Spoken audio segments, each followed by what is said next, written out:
저 혼자 치네요. 자, 우리 함께 인사하겠습니다. 사랑합니다.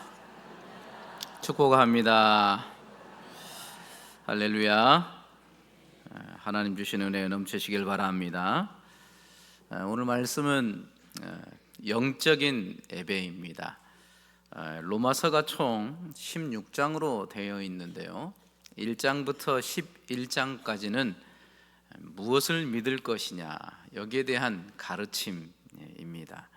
그리고 12장에서부터는 자, 이제는 무엇을 믿을 것인가에 대해서 배웠으니까 그러면 믿은 대로 어떻게 살아야 될 것이냐, 그것을 말씀하고 있습니다.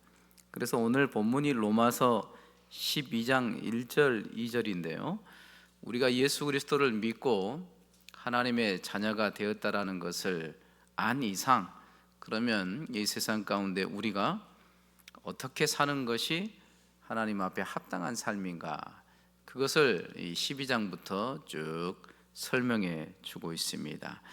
이 말씀 가운데 오늘 저와 여러분들이 은혜를 받고 정말 하나님 앞에 합당한 그러한 영적인 예배의 삶이 되실 줄 믿습니다. 첫 번째 먼저 보시면 거룩한 산 제물로 드려라, 그것이 하나님의 자녀다운 삶인 것을 말씀합니다. 우리 12장 1절을 우리 함께 읽겠습니다. 그러므로 형제들아, 내가 하나님의 모든 자비하심으로 너희를 권하노니 너희 몸을 하나님이 기뻐하시는 거룩한 산 제물로 드리라. 이는 너희가 드릴 영적 예배니라. 아멘. 이 말씀 보시면 하나님이 기뻐하신다. 하나님께서 무엇을 기뻐하신다고 말씀하고 있습니까?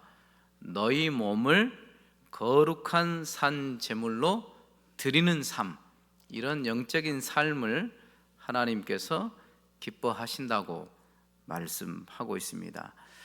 하나님의 자녀들에게 있어서 가장 중요하게 생각할 것은 이렇게 하나님 기뻐하시는 겁니다.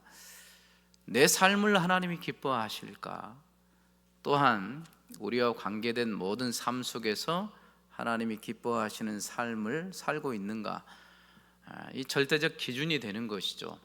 그래서 하나님이 기뻐하시는 삶을 매 순간 선택하는 것, 그리고 기뻐하시는 삶대로 살아가는 그 삶이 영적인 예배의 삶이라는 것을 우리에게 말씀합니다. 구약에서는 짐승을 죽여서 그 제물을 하나님 앞에 드렸습니다. 물론 그것도 하나님 앞에 예배에 합당한 그런 삶이었죠. 그렇지만 신약의 백성들은 이제는 짐승을 굳이 죽이지 않습니다. 짐승 대신에 어린 양으로 오신 예수님께서 제물로 드려졌기 때문에 이제는 그렇게 하지 않습니다. 예수님을 믿는 우리의 모든 우리의 삶 자체를 하나님 앞에 산 제사로 드리는 삶이 된 것이죠. 여기서 말하는 너희 몸을, 그때의 그 몸이 무엇이냐면 우리의 육체만 얘기하지 않습니다.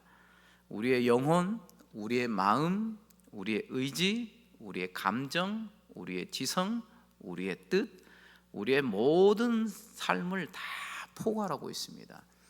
그렇기 때문에 오늘 말씀을 보면 너희 몸을 하나님이 기뻐하는 거룩한 산 제물로 드려라, 그것은 우리의 모든 삶을 하나님 앞에 드리라는 그러한 뜻이 되겠죠. 여기서 드리다는 표현도 바치다, 맡겨드린다, 아니면 마음대로 하게 한다는 것입니다.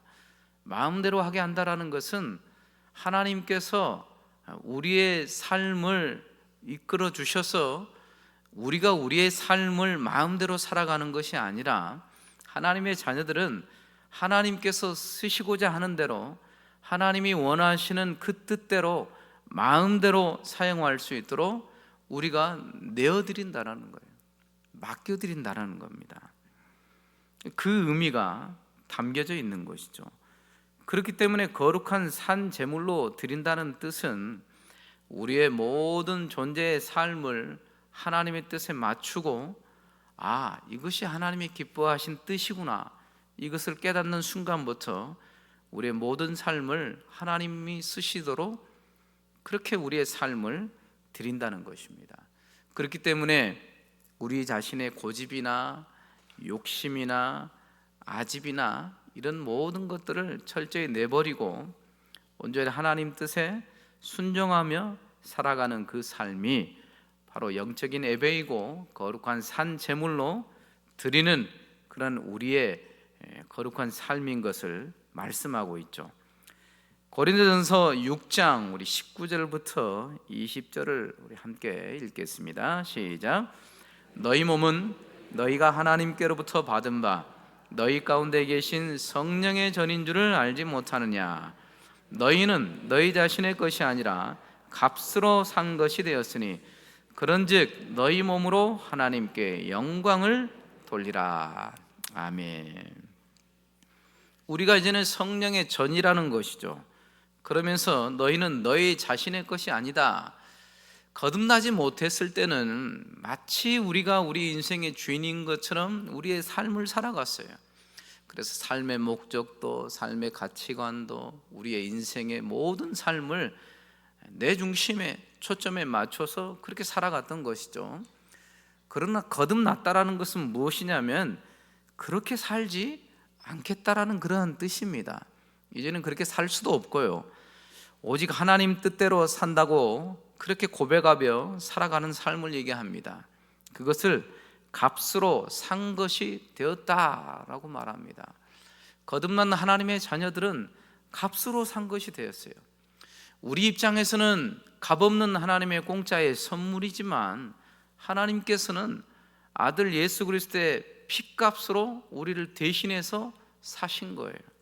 우리가 얼마나 하나님의 자녀가 된 것이 얼마나 귀중하고 거룩한 존재라는 것을 우리가 깨달을 수 있습니다. 이렇게 값으로 산 것이 되었으니 너희 몸으로 하나님께 영광을 돌려라, 그렇게 말씀하는 거죠. 하나님이 기뻐하시는 삶을 살라, 그 말씀과 동일한 의미가 되겠습니다. 고린도전서 10장 우리 31절도 함께 읽겠습니다. 그런즉 너희가 먹든지 마시든지 무엇을 하든지 다 하나님의 영광을 위하여 하라. 아멘. 무엇을 하든지, 이렇게 하나님 전에 와서 예배하는 예배의 삶도 너무 중요하지만 교회 밖으로 나아가서 세상에 살면서도 무엇을 하든지 다 하나님의 영광을 돌리는 삶. 하나님의 영광을 돌리는 삶은 무엇이겠습니까? 하나님이 기뻐하시는 삶을 따라가는 삶이에요. 그것이 하나님의 자녀다운 삶인 것을 우리에게 말씀하고 있습니다. 로마서 14장 우리 8절도 함께 읽겠습니다. 우리가 살아도 주를 위하여 살고 죽어도 주를 위하여 죽나니 그러므로 사나 죽으나 우리가 주의 것이로다. 아멘. 어떻게 이렇게 고백할 수 있습니까? 거듭난 하나님의 자녀들만 고백할 수 있습니다. 우리가 살아도 주를 위하여, 죽어도 주를 위하여, 오직 우리의 삶이 주님의 것이라는 것이죠. 주님의 것이기 때문에 우리의 모든 삶의 전부를 하나님을 위해서 하나님이 기뻐하시는 삶으로 드리기를 힘쓰라는 거예요. 그렇기 때문에 하나님께서 기뻐하지 않는 그런 삶 가운데 있으면 거기서 나와야 됩니다. 하나님의 영광이 돌려지지 않는 그런 삶 자체를 깊이 회개하고 돌이켜야 돼요. 지금 내 삶이 하나님이 기뻐하시고 하나님께 영광이 되는 삶이 되지 못하는데도 계속 그쪽으로 가버린다면 두 가지로 해석될 수 있습니다. 첫 번째는 그 사람은 하나님의 사람이 아닙니다. 거듭난 하나님의 자녀가 아닌 거예요. 거듭난 하나님의 자녀들 마음속에는 하나님께서 기뻐하시고 어떻게 하면 하나님의 영광을 돌리는 삶을 살까? 우리 안에 성령이 계시기 때문에 그렇지 못한 삶을 살면 성령께서 근심해 하셔요. 이것을 양심을 통해서 아니면 말씀을 통해서 깨닫게 하십니다. 그래서 하나님의 자녀들은 특별히 죄를 지을 때 어떤 의미에서는 100% 온 마음을 다해 죄를 지을 수가 없어요. 물론 이것을 잘 이해를 해야 되는데요, 거듭나지 못한 사람은 하나님 자체를 부정하기 때문에 죄악된 길을 걸어가고 죄된 것을 선택해서 죄를 지어도 그의 전 영혼이, 온 마음이 전부 그것을 쏟아서 그렇게 살아가요. 죄를 짓고 살아가는 거죠. 그러나 하나님의 자녀들은 물론 죄를 짓죠. 불순종하죠. 그럼에도 불구하고 죄를 지으면서도 그의 심령에는 갈등이 일어나요.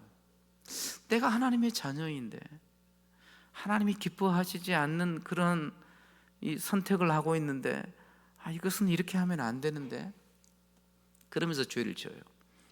그런 의미에서로 보면 100% 죄에 깊이 온 마음을 들여서 그렇게 살아갈 수 없는 존재라는 것이죠. 물론 죄를 안 짓는다는 건 아닙니다. 거듭난 심령들은 주님을 향한 그 마음이 있다라는 거예요. 그렇기 때문에 하나님이 기뻐하시지 않는 그런 삶을 계속적으로 선택하고 그 길을 따라가고 그렇게 하다 보면 이 심령이 어려워집니다. 하나님의 은혜에서 멀어지기 때문에.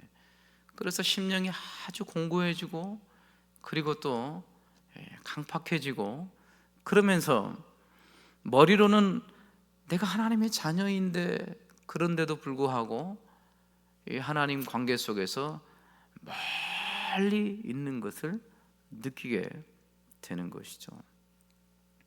그렇게 하면 안 된다는 것입니다. 그렇기 때문에 오늘 말씀처럼 거룩한 산 제물로 드려라, 이것이 하나님의 기뻐하시는 삶인 것이죠.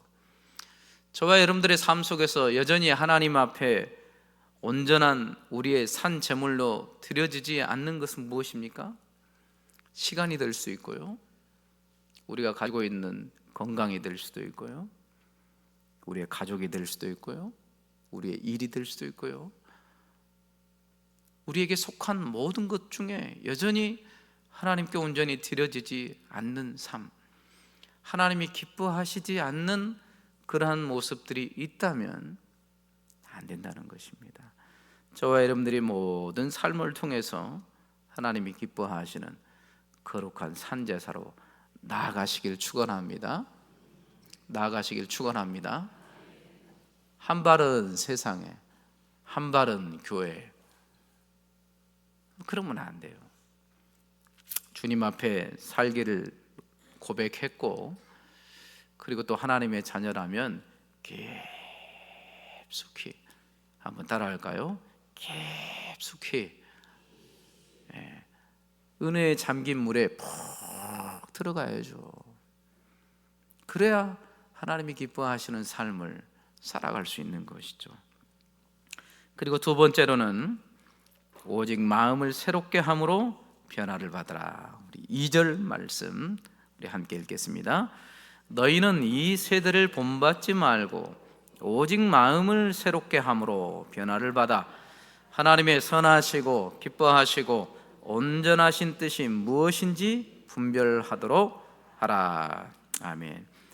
자, 하나님이 기뻐하시는 삶은 우리의 몸, 우리의 전부를, 전체를 거룩한 산 제물로 드리는 삶을 살라고 말씀하는데요, 그런데 그렇게 하기 위해서는 먼저는 이 세대를 본받지 말아야 된다 말씀합니다. 이 세대를 본받고 따라가면 당연히 하나님이 기뻐하시는 삶을 살 수가 없다라는 것이죠. 그러면 이 세대를 본받지 말라고 했을 때 이 세대는 무엇이냐면 이 세상의 모든 사상과 흐름입니다. 이 세상 사람들이 추구하는 인생관, 가치관, 이 세상 사람들이 추구하는 인생관은 무엇입니까? 인생의 목적이 무엇이겠어요? 안 믿는 사람들의 인생의 목적, 어떻게 보면 잘 살아보는 거죠. 이 땅에서 가치관은 무엇이겠습니까? 그들이 추구하는 의미는 무엇이겠어요?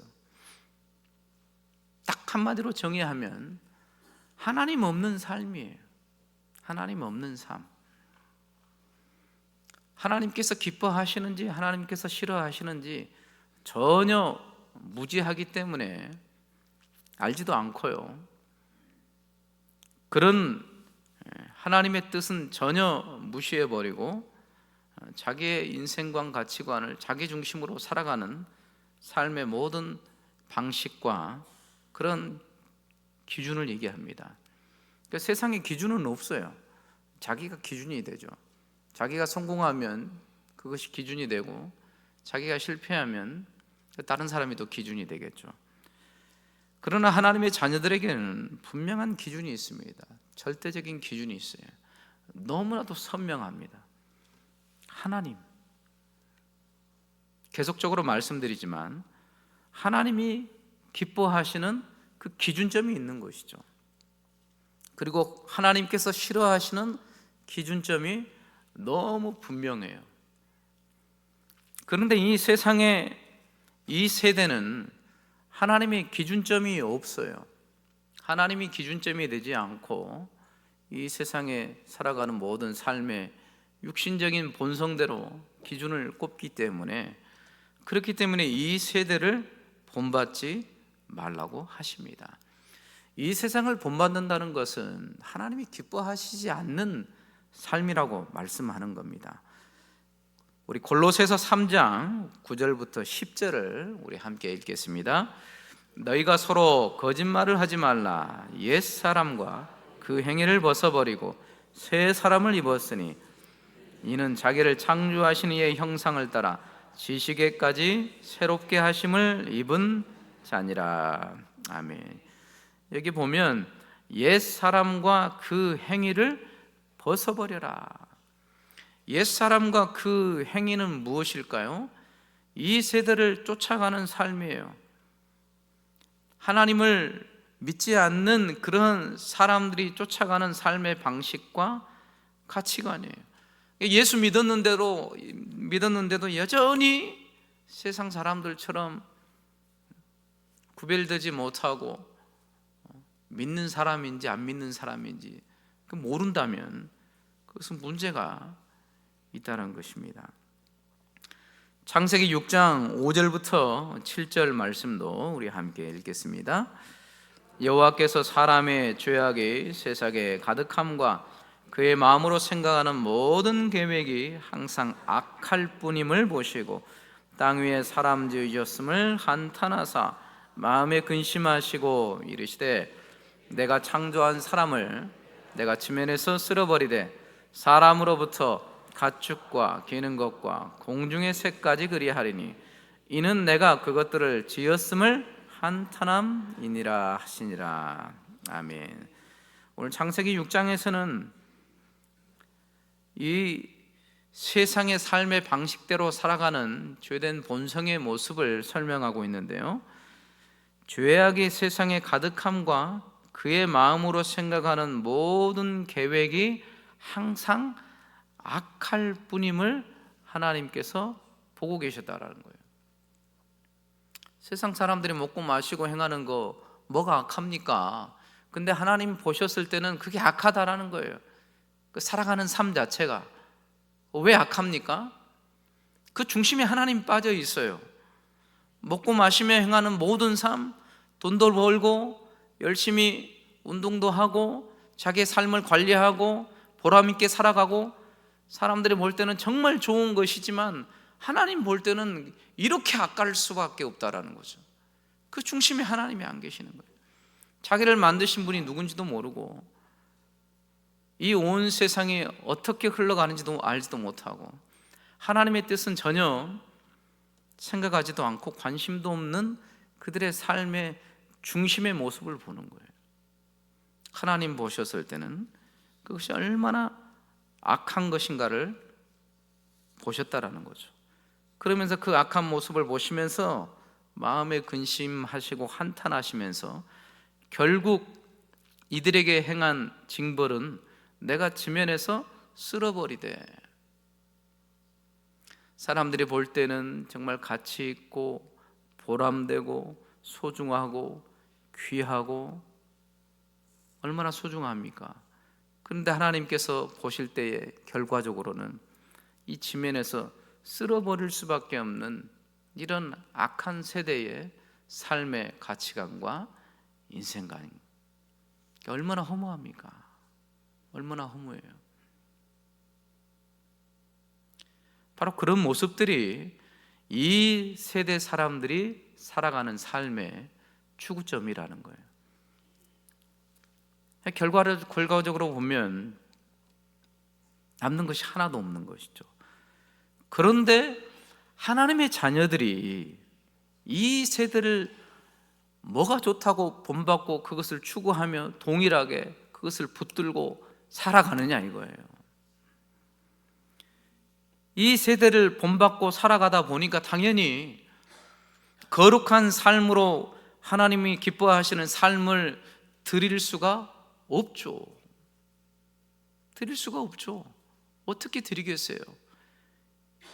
이미 그 마음이 세상을 쫓아가다가 이 마음이 굳어버리고 하나님이 기뻐하시는 삶도 알지 못한 채 그렇게 살아가는데 어떻게 우리의 존재를 주님 앞에 드리며 살아갈 수 있겠습니까? 그럴 수가 없는 것이죠.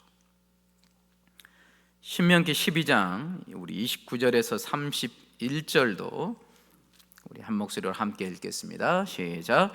내 하나님 여호와께서 네가 들어가서 쫓아낼 그 민족들을 내 앞에서 멸절하시고 네가 그 땅을 차지하여 거기에 거주하게 하실 때에 너는 스스로 삼가 내 앞에서 멸망한 그들의 자취를 밟아 올무에 걸리지 말라. 또 그들의 신을 탐구하여 이르기를 이 민족들은 그 신들을 어떻게 섬겼는고 나도 그와 같이 하겠다 하지 말라. 내 하나님 여호와께는 네가 그와 같이 행하지 못할 것이라. 그들은 여호와께서 끓이시며 가증히 여기시는 일을 그들의 신들에게 행하여 심지어 자기들의 자녀를 불살라 그들의 신들에게 드렸느니라. 아멘. 이러한 말씀들은 구약시대 이스라엘 백성들에게도 동일하게 주어졌습니다. 하나님께서 이스라엘 백성들에게 가나안 땅에 들어가기 전에 신신당부하신 게 있어요. 너희가 들어가게 되면 그 가나안 땅의 사람들처럼 그들의 발자취를 밟지 마라. 그런데 앞에 어떻게 표현되어 있냐면 내 앞에서 멸망한 그들의 발자취를 밟지 말라. 따라하지 말라는 거예요. 그 가나안 사람들처럼. 그들은 멸망한 족속들인데 그 멸망했던 그들의 삶의 발자취를 하나님의 자녀들이 따라가면 안 된다는 거죠. 여호와께서 꺼리시며 가증히 여기신 그 일들을 하나님의 자녀들이 똑같이 따라가면 되겠느냐 하는 것이죠.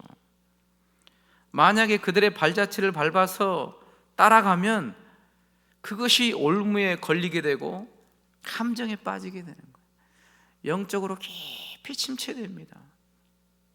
그러다 보면 내가 예수 믿고 하나님 자녀가 된 것이 하나도 기쁘지 않아요. 하나님 관계에 문제가 있기 때문에. 하나님 백성답게 하나님 기뻐하신 뜻대로 살아가지 않고 이 세상을 따라가서 그들의 발자취를 밟아서 따라가는데 무엇이 기쁘겠습니까?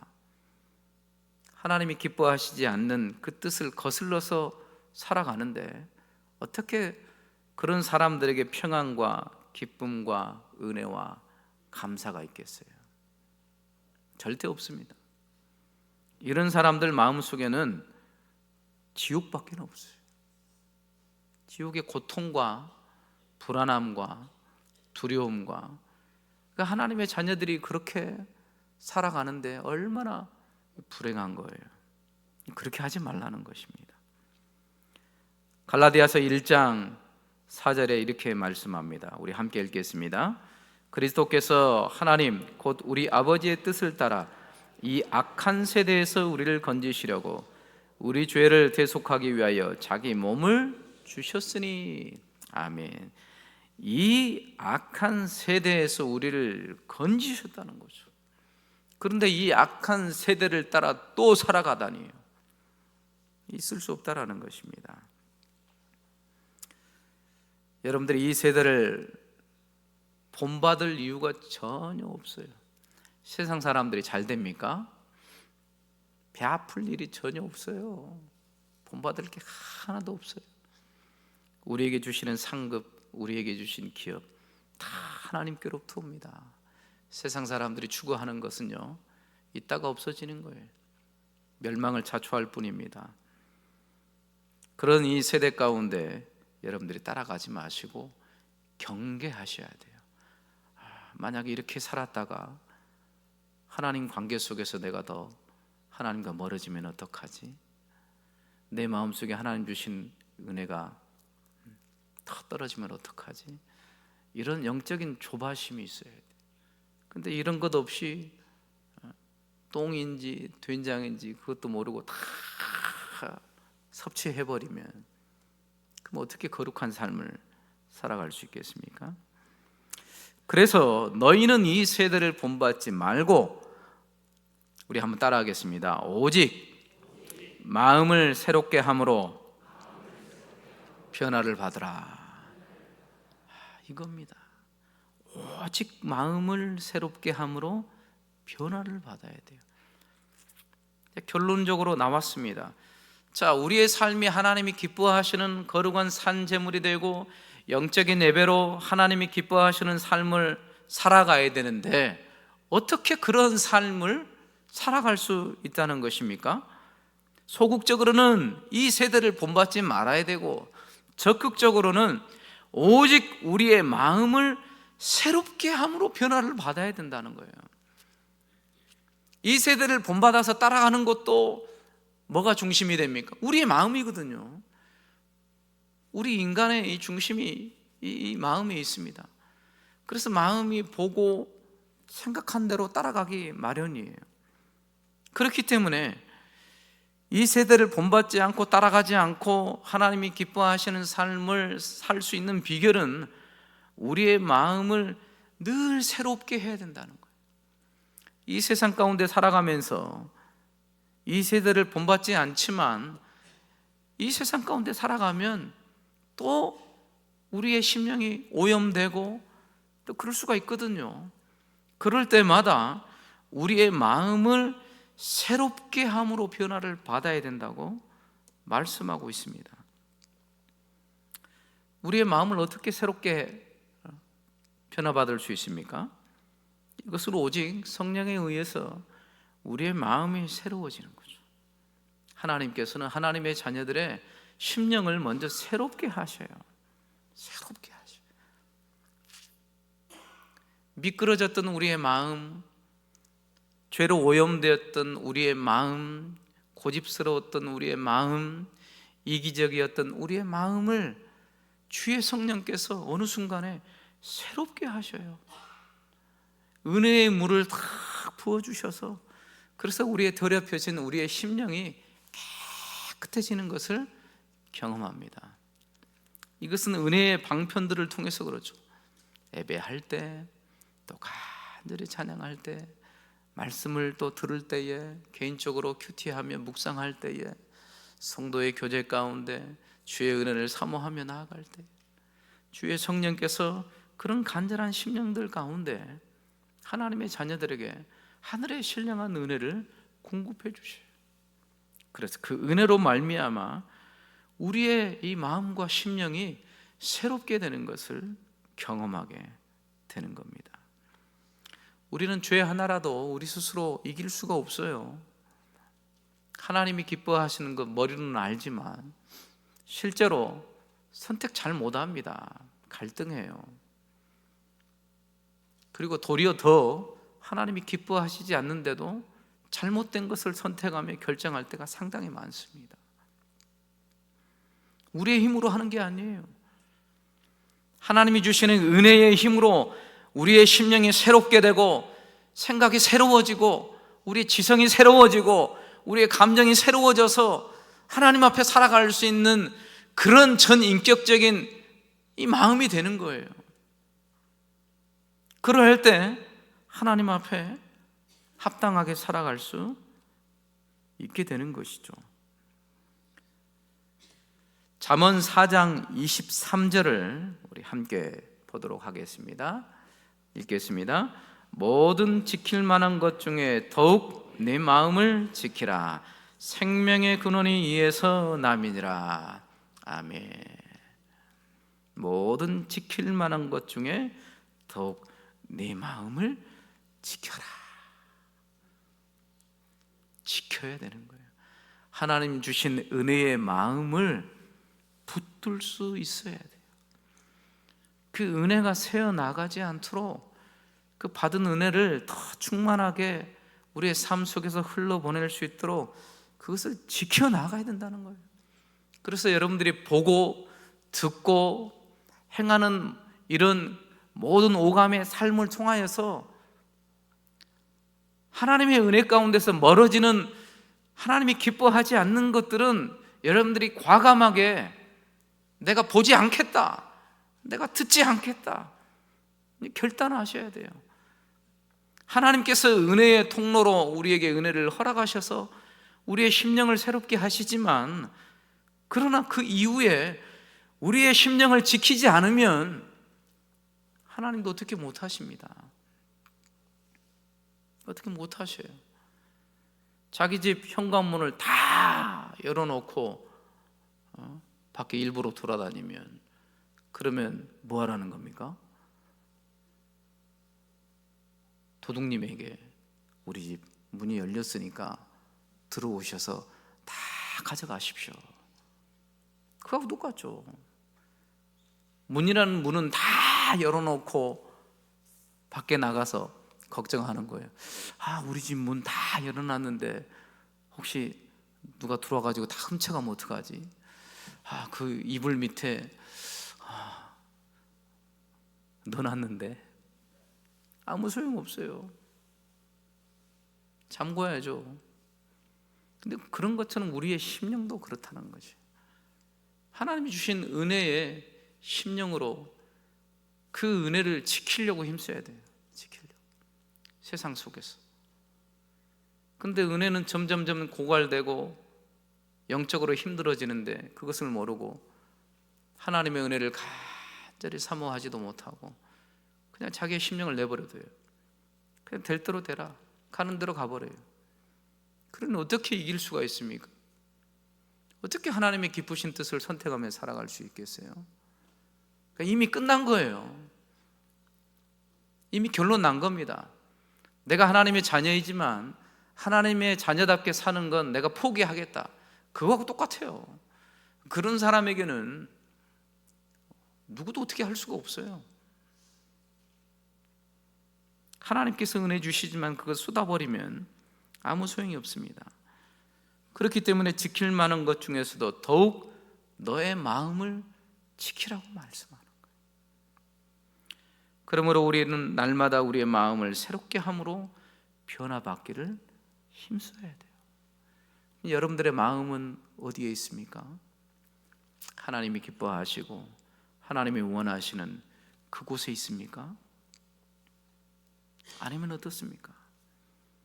여전히 하나님께서 싫어하시고 이 세상 가운데 그 세상 사람들을 본받고 따라가는 그 자리에 내 마음이 있습니까? 살펴봐야 된다는 것이죠. 에스겔 36장 26절을 우리 함께 읽겠습니다. 또 새 영을 너희 속에 두고 새 마음을 너희에게 주되 너희 육신에서 굳은 마음을 제거하고 부드러운 마음을 줄 것이며. 아멘.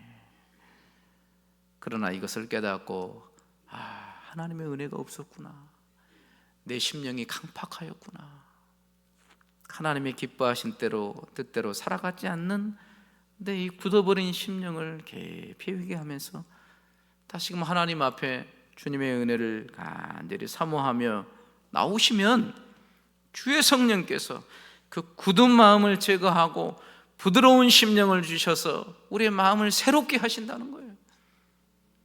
그래서 주님 앞에 살게 하시는 거예요. 이것보다도 최고의 축복이 어디 있습니까? 하나님 자녀들에게 이런 삶을 살아가시길 원합니다. 그러므로 성령께서 매 순간 은혜 주시기를 간절히 사모하시고 은혜 받기를 사모하셔요. 하나님, 어찌됐든 하나님, 제가 주님 앞에 은혜 받고 새롭게 되기를 소망합니다. 하나님 자녀답게 살기를 원합니다.